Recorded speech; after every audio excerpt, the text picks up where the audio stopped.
Alright, welcome everybody to Motorsports Radio, special edition of the Motorsports Radio Breakdown, recapping the Daytona Duels races 1 and 2 from last night.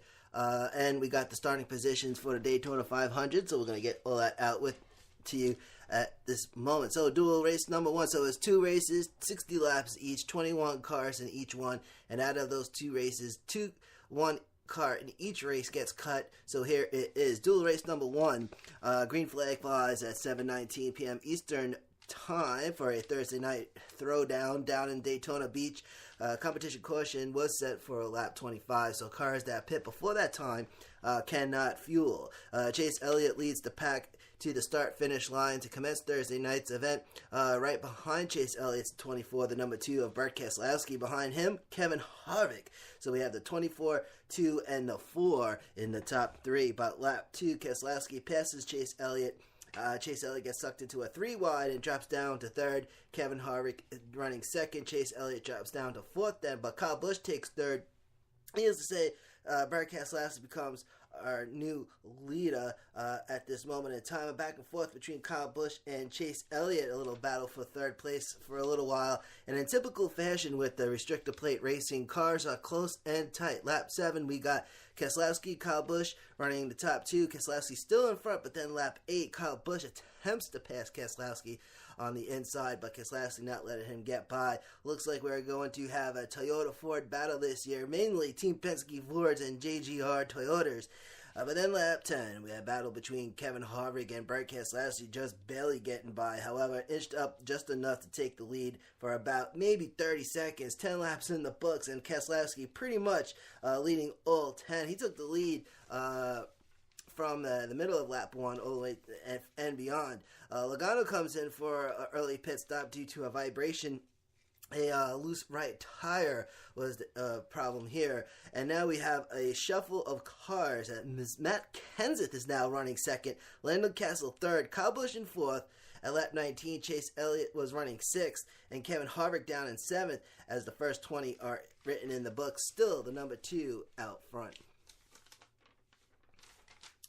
And at lap 24, Kyle Busch back in 2nd, and now ruffling Burt Keselowski. And a man-oh-man, the Toyota and the M&M Toyota and the Miller Lite Ford going at it once again. Some nitty-gritty, but then we get caution number 1. This was for the competition caution. It's scheduled for lap 25, but the flag would fly at lap 26. Same scenario for race number 2.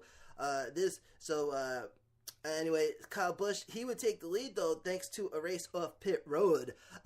He would lead the field into the restart at lap 31. Keselowski drops to 3rd,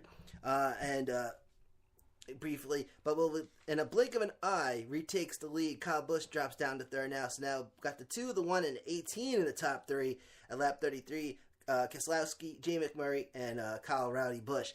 And really just tenths of a second separating the field. Again, typical restrictor plate racing as we now head into the second half of race number 1.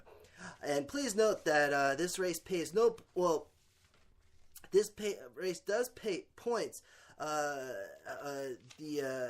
but no championship points, playoff points, but you do get race regular season points. In fact, the winner of each race each gets 10 regular season points, something new for 2017, which they haven't done in a long time.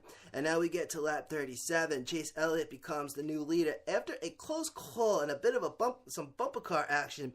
The 24 passing the number 2, and then a couple card lengths back, we got the 18 that wound up side drafting and getting into the 27.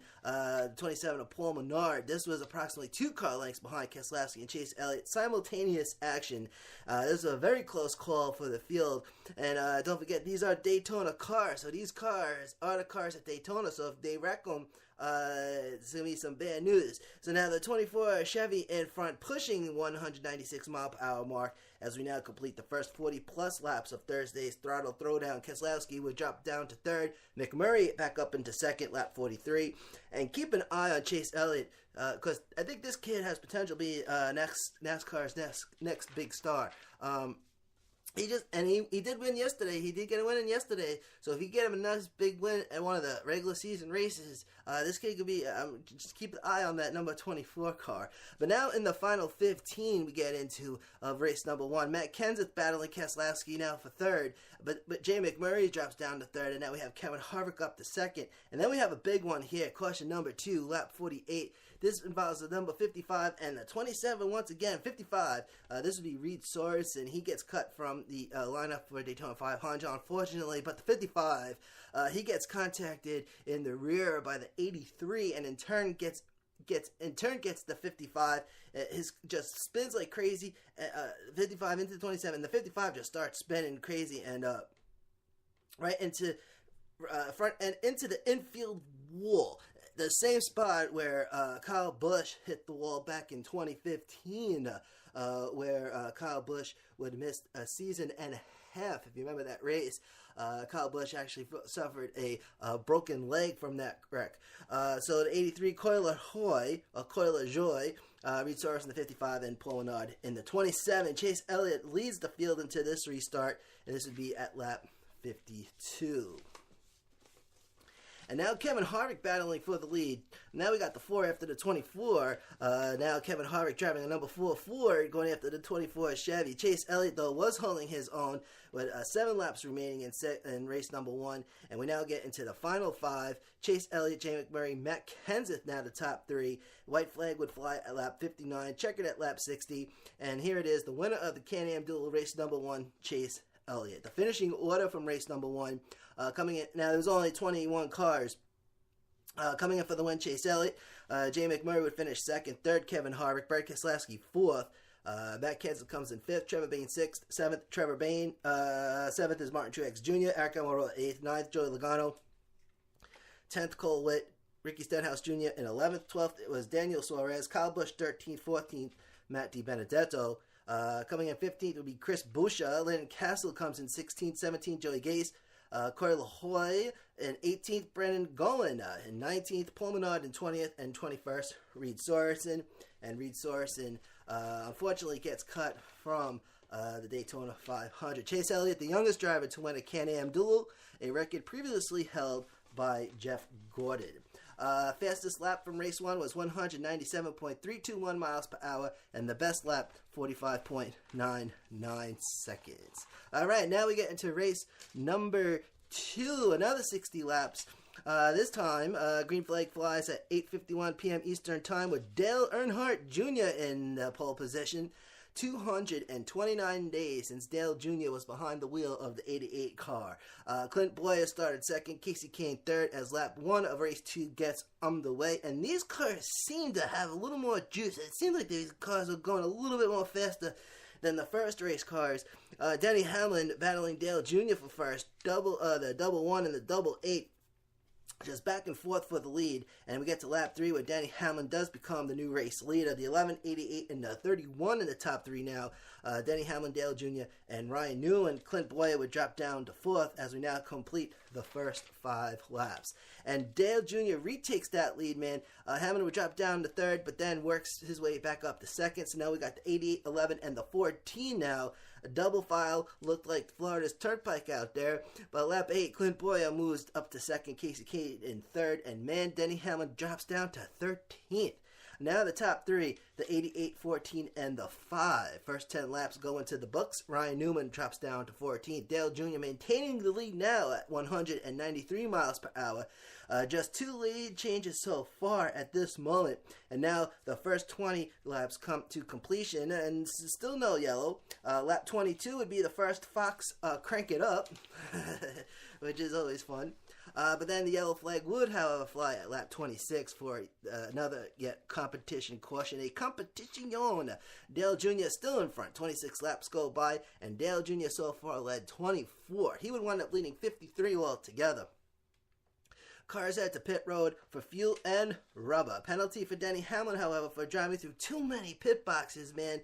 So the limit is 3, and the front left tire just clipped the little piece of a corner of the 4th box, and it got popped with a pit road penalty. Ryan Blaney leads the field into the restart after beating Dale Jr. in a race off pit road, but Dale Jr. drops down to second. Ryan Blaney in the 21 car, green flag flies at lap 30, and the restart would be lap 31. And then we get a little battle for the lead between the 21 and 88, a very brief battle as Dale Jr. quickly returns to retake the lead. Ryan Blaney then drops down to second. Top three now, the 88, 21, and the 5. Casey Kane in the 5, but Casey Kane gets loose and freight trained. So now we have Kyle Larson that takes over the third place position with a 42 car. So now we got the 81, 21, and the 42 top three, lap 33.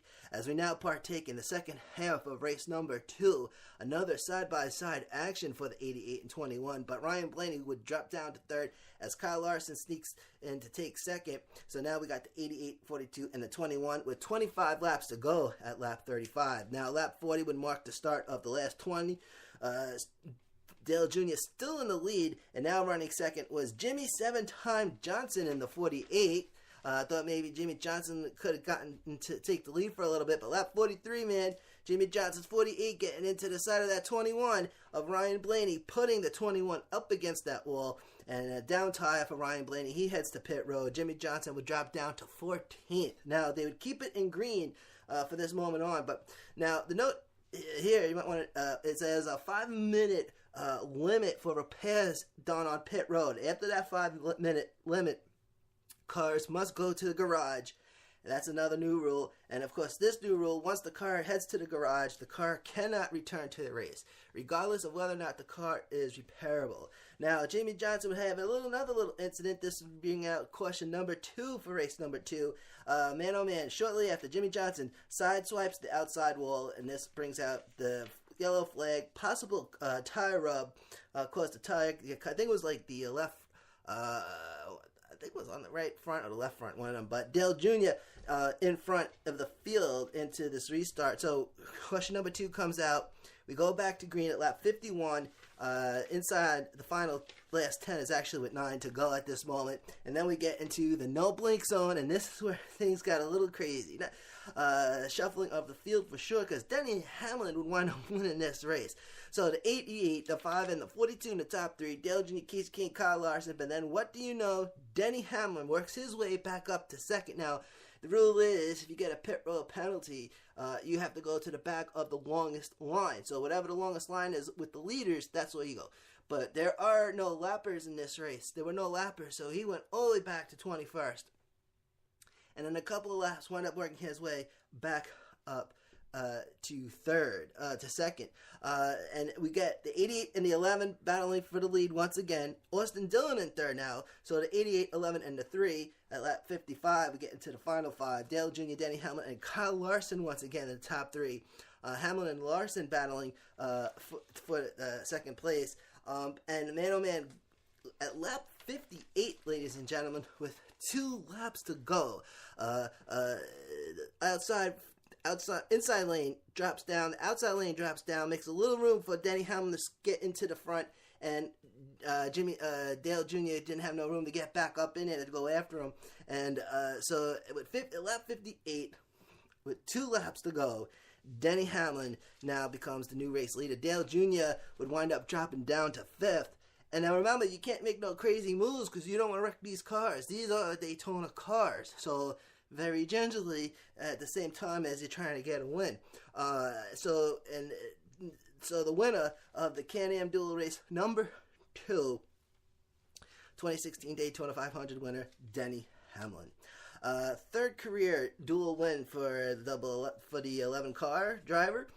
Coming in second, Clint Boyer. Kurt Busch would come in third. AJ Allmendinger fourth. Austin Dillon comes in sixth, and finishing in sixth would be Dale Earnhardt Jr. Most laps led, leading 53. Danica Patrick comes in seventh. Eighth, Ryan Newman. Kyle Larson ninth, and Ty Dillon would finish in 10th. David Reagan comes in 11th, 12th. It would be Michael McDowell. Jimmy Johnson comes in 13th, 14th. Casey Kane. DJ Kennington finishes in 15th. Elliott Sadler, 16th, 17th. Michael Waltrip. Jeffrey Earnhardt in the 33 car comes in 18th. Eric Jones, driver of the 77, comes in 19th. Ryan Blaney would finish in 20th. And finishing in 21st would be Timmy Hill. And Timmy Hill also is the second driver to get cut from the Daytona 500. Fastest lap for race 2, 196.833 miles per hour, and the best lap, 47.31.